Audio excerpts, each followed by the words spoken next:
Readymade இடியாப்பம்ங்க. இதை நம்ம packet வைப்பாங்க, ஒரு பாக்கெட்டை. டிஷ் ரொம்ப ஈஸியாக பண்ணலாங்க.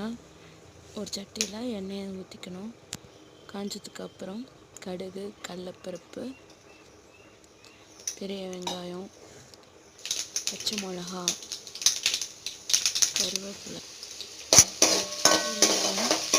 தக்காளி இதெல்லாம் போட்டு நல்லா வதக்கிக்கணுங்க.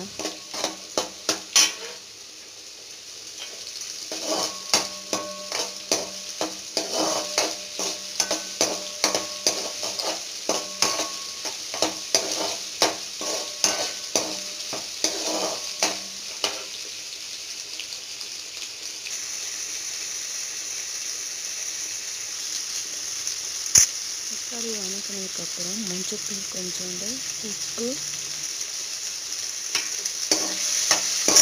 நல்லா வதக்கிக்கணும். வதங்கினதுக்கப்புறம் நீங்கள் இடியாப்பத்தை அப்படியே மொத்தத்தில் போட்டுடலாம்.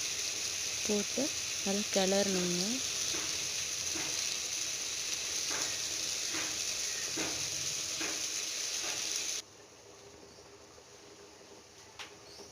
நல்லா ஸ்லிம்லேயே வச்சு கிளறி மூடி வச்சிடணுங்க.